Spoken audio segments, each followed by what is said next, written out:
कौवा उड़, मैना उड़, भैंसिया उड़ को और बनाया जाता है और बना को पतंग जैसा उड़ा दिया जाता है। अगर सच बोलना बिहार में अपराध है तो हम अपराध भरने के लिए तैयार हैं। अगर सच बोलने के लिए देशद्रोही हैं तो देशद्रोही बनने के लिए हम तैयार हैं, लेकिन सच्चाई बोलने से हम पीछे नहीं हो सकते हैं। और खाता हिंदुस्तान का है, गाता पाकिस्तान का है।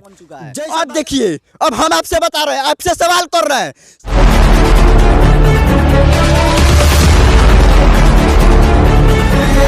नमस्कार, मैं राजन कुमार, हमारे साथ राहुल जी हैं। अभी हम जानते हैं पनिया में काहे वीडियो बना रहे हैं, काहे कि यह पनिया में जो है ना भागलपुर का पुलवा इसी पनिया में गिर गया है।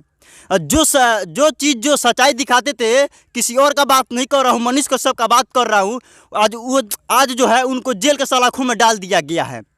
जो मैं आपको बता दूं कि यह मैंने पानी है जो इससे पहले जो मनीष कश्यप वीडियो बनाए थे तो वो क्या हुआ है कि जो हवा मुड़ गया है। एक छोटा सा बच्चा जो आप देखे होंगे कि जब वो कहानी है कि वो खिलौना खेलता है, कौवा उड़, मैना उड़, भैंसिया उड़, ये कहानी आप लोग सुने होंगे और बचपन में आप भी खेले होंगे और हम भी खेले, ऐसा बात नहीं है। तो ये काफ़ी दिन पहले मनीष कश्यप का गैस सच में निकल के आ ही गया, जो अभी जेल के सलाखों में है। अभी कुछ 8 महीना पहले दिन वो बनाए थे वीडियो जो हवा में उड़ गया था वो पुलवा। तो वो बोले थे कि जी पुलवा आज से 5 साल के बाद ये गिर जाएगा, लेकिन 5 साल का अंदर ही में नहीं, ये 8 महीने का पहले ही में गिर गया है पुलवा। तो काफ़ी सोशल मीडिया पर वायरल हो रहा है और ये पोखरा में वीडियो बनाने का मकसद ये कि है क्योंकि ये धबाक से वो पनिया में गिरा है पुलवा। तो हमारे साथ राहुल जी हैं, हम दोनों इस बात को रखेंगे और कुछ उस मतलब पुल के बारे में हम लोग चर्चा करने वाले हैं। तो पुल के बारे में आप क्या कहिएगा? देखिए, बचपन में सब कोई ऐसा खेला खेलता है, कौवा उड़, कबूतर उड़, मैना उड़, तोता उड़, भैंसिया उड़।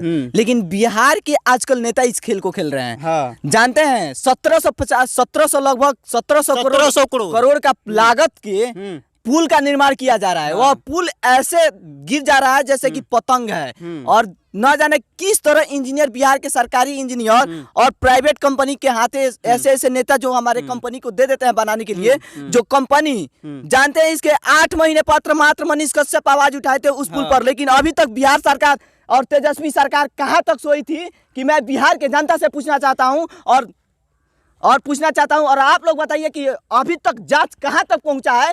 मनीष कश्यप 8 महीने पहले उस पुल की समस्या को दिखाए थे और गलत तरीके से निर्माण हो रहा था पुल को, लेकिन अभी तक बिहार सरकार नहीं, केंद्र सरकार इस पर कोई बात की और जनता के सामने समस्या को नहीं रखी। लेकिन फिर उसी कंपनी को बिहार सरकार या केंद्र सरकार, पथ निर्माण विभाग के केंद्रीय मंत्री नितिन गडकरी जी फिर उसी विभाग को सौंपने का नतीजा था कि इस पुल हवा में उड़ गया। इसी चीज़ को सच्चाई हम लोग दिखाते हैं तो पत्रकार और मीडिया के ऊपर जो FIR हो जाता है।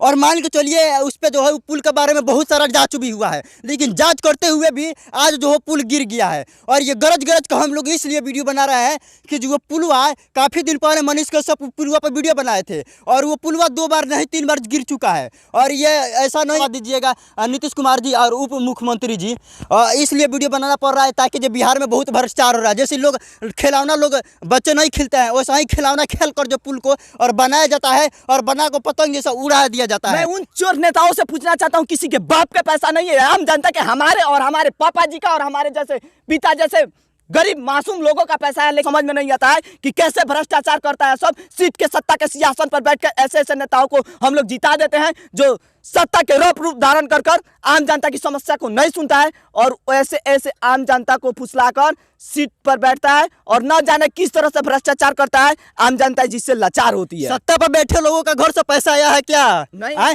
सब गरीब और जितना भी चलते हैं टैक्स का पैसा से वो बना है।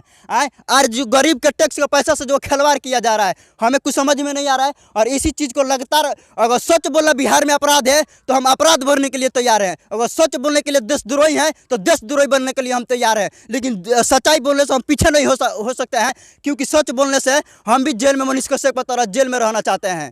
मैं उन बिहारियों से सवाल करना चाहता हूं, उन बिहार के जनता से सवाल करना चाहता हूं जो वोट देकर सरकार सत्ता के सिंहासन पर बैठने वाले नेता को चुनती है, जो बैठकर खाली हरामखोरी करता है। मैं उन लोगों से चेतावनी देना चाहता हूं 2024 और 25 में चुनाव आने वाली है, ऐसे ऐसे चोर और भ्रष्टाचार नेता को आप लोग मत चुनिए, सीट पर बैठकर हरामखोरी करता है और खाता हिंदुस्तान का है, गाता पाकिस्तान का है।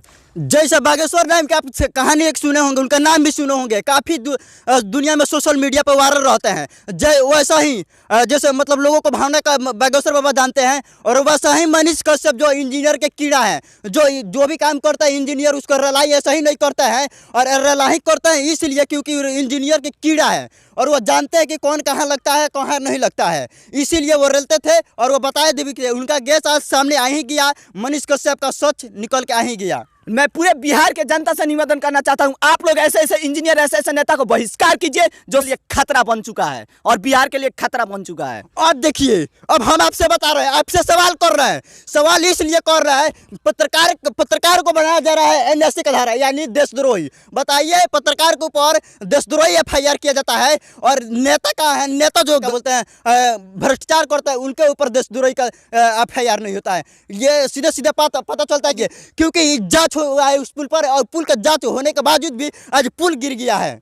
मैं उन लोगों से सवाल करना चाहता हूं जो आम जनमानस की समस्याओं को सुनते हैं, आप लोग ईमानदारी से काम कीजिए और आप लोग ईमानदारी से काम कीजिएगा तो हम लोग 24-25 के चुनाव में आप लोगों को झंडा लेकर घूमेंगे और आप लोगों को जिताने में बिहार की जनता की अहम योगदान रहेगी। लेकिन आप लोग भ्रष्टाचार के अहमियत से काम कीजिएगा तो हम लोग सत्ता के सिंहासन का सीट भी गिराने का हाल जानते हैं। जितने भी दर्शक दे रहे हैं ये आपके हाथ में है, किसको चुनना है किसको नहीं चुनना है, इससे ज़्यादा हम कुछ नहीं कहेंगे, नहीं तो हमारे ऊपर FIR हो जाएगा। इतना सच्चाई दिखाते थे मनीष कश्यप आज जेल को सलाखों में डाल दिया गया है, इसीलिए हम इससे ज़्यादा कुछ नहीं कहेंगे। तो प्लीज़ आपसे यही एक रिक्वेस्ट करेंगे क्योंकि बिहार में जो इतना बेरोजगारी चल रहा है, शिक्षा व्यवस्था नहीं है, लोग जाकर बाहर में काम करते हैं। आज जो ट्रेन हादसा हुआ है सबसे ज़्यादा बिहार में आंकड़ा हुआ है, बिहार के लोग अब मरे हुए हैं। तो इससे ज़्यादा हम कुछ नहीं कहेंगे, यही कहेंगे जाते जाते कि जो आप सरकार के बारे में क्या सोचते हैं हमारे माननीय और उप मुख्यमंत्री तेजस्वी यादव से और मुख्यमंत्री नीतीश कुमार जी से। चलिए इससे ज़्यादा कुछ नहीं कहें। जय हिंद जय भारत।